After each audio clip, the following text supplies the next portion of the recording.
Had a meeting with the parole counselor earlier today. He's trying to help me prepare for the parole board hearing. It would be my first. Didn't go well.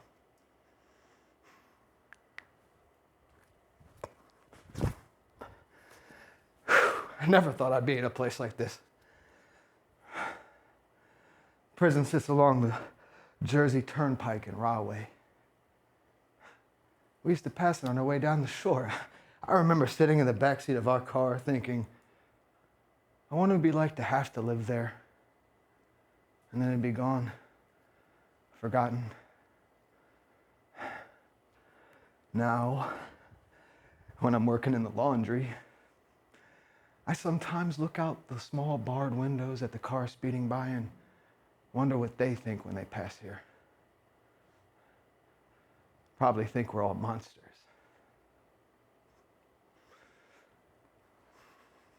The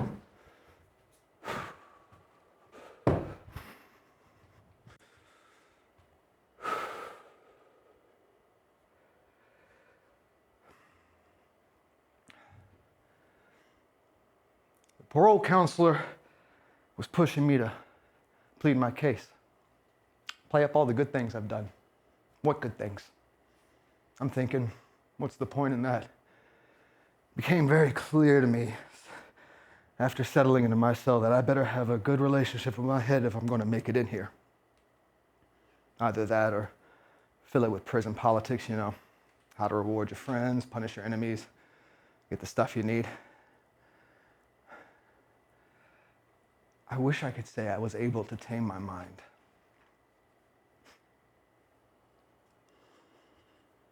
Don't you want to get out? He said. My head immediately fills with an image of that moment when I made that idea impossible forever. Tries to convince me to think of the good times. No! I'm thinking, what's the point in that? Anytime I go in that direction, my mind is filled by that one blinding moment of rage and hurt and shock. But you're not like the others. You're basically a good guy who lost in one terribly tragic moment, he said. It may be true that the wrapping I come in is different from the others. But I know I have more in common with them, even if he doesn't.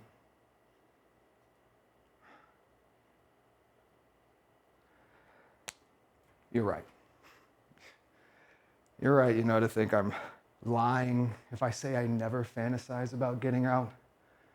And I can make a pretty good case for it in the courtroom of my mind. But eventually I always come face to face with this overwhelming fear that stops me cold. I'm not sure exactly what it is, but it's there, lying in wait. Even my court-appointed lawyer thinks I can do more good out there, help others, things you can't do in here. Makes some sense, I guess. Yet I can't wrap my head around it.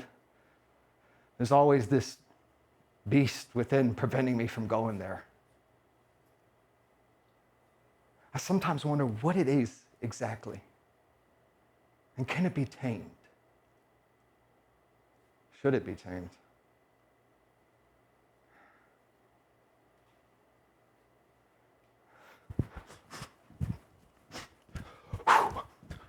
Who am I?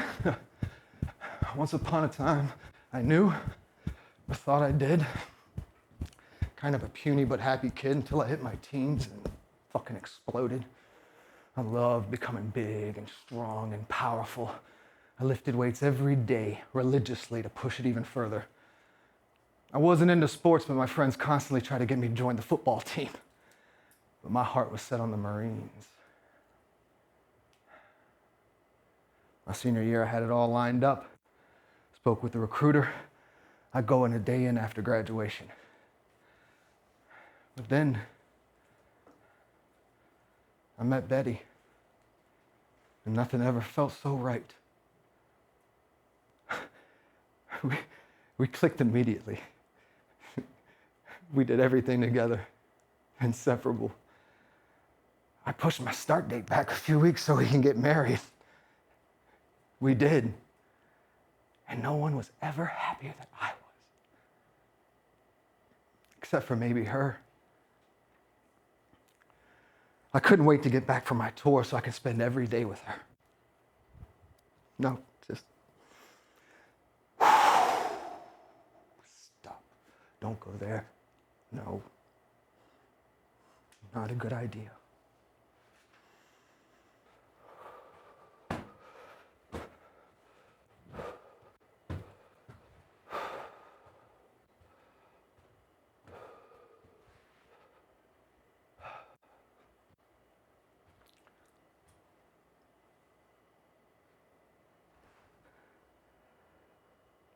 The parole counselor said there might be others at the hearing. Who, I asked. Those who would be most affected by your release? Her family? Your father? Your son? Do you think my son might come? Really? Possibly. Do you think I could see him? No. Even if he does come, your interview will be in private. I see. The only person that's come to visit me all these years has been Dad. And I almost wish he wouldn't. I can tell that this has broken him. He doesn't tell me what he gets out of coming here.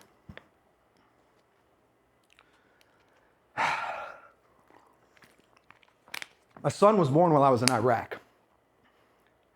Suddenly, I was aware of being vulnerable in a way I never had been. I became cautious, risking less, not being as aggressive. And as a leader, that is a mistake, a big mistake. And others paid the price. My friends, fellow Marines, I thought I could recover. And I might have. The other thing didn't happen. When I got out, I worked for a firm providing security for a corporation. Everything was going well until it wasn't. The erratic confidence, stupid mistakes, the war hero that's got blood on his hands he can't forget. But Betty was great during all this. She really tried to help me heal. And we had some good days, weeks even. But the gloom always returned. Usually the sight of my son broke through the darkness. We spent a lot of time together in those days. We had a good relationship that meant a lot to me. Until he became a teenager. And then his presence began to bug me as he became more distant.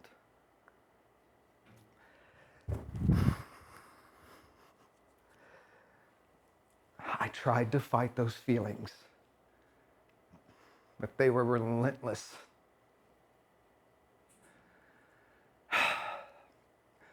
As the darkness spread, I had to stop working.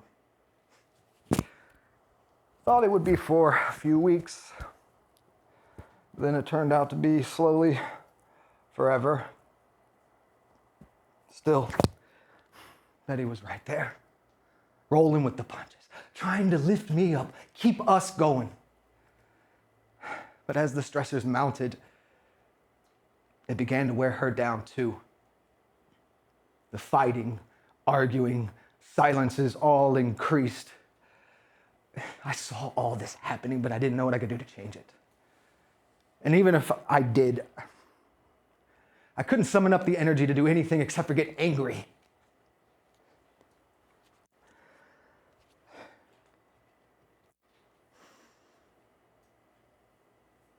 The parole counselor wants to have another meeting. Not sure why. Is it because it's something he's supposed to do? Or is it because he sees something in me I can't? Preacher stopped by last week. Wanted to talk about forgiveness.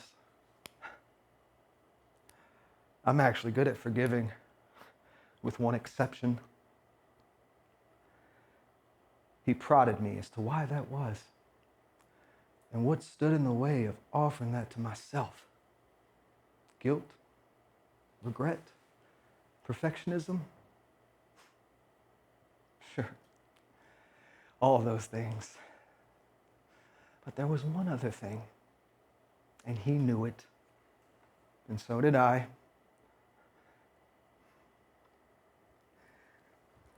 I have created a predictable, stable life in here.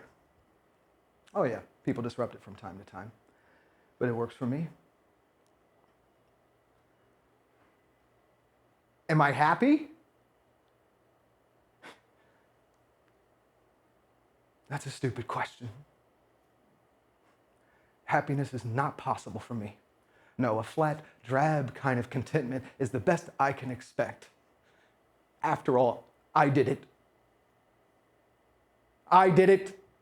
No one but me. I was running from the house that night, not because I was running from what I did. No.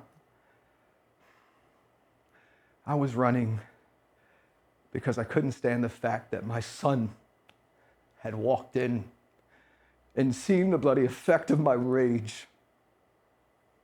And in that instant, I shattered his idea of two of the most important people in his world, changing him forever. Later that night, I turned myself in.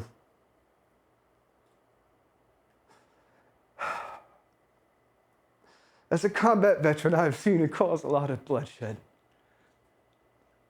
But nothing I'd done could have prepared me for what I did that night. And to the one person in this world I never thought I could lift a finger to harm. But then,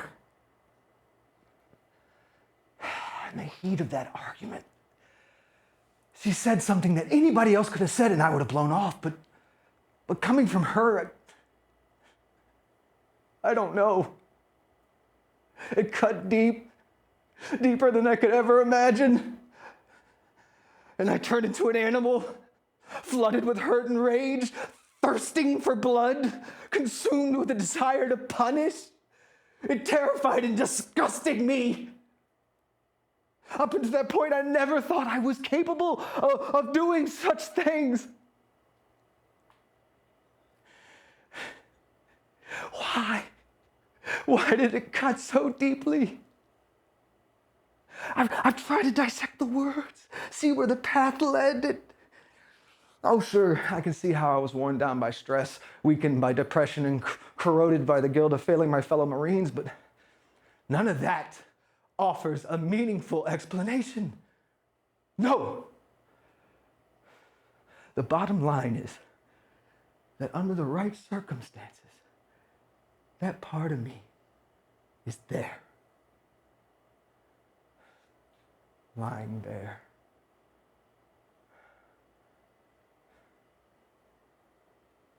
And now I know it's always been there. And always will be.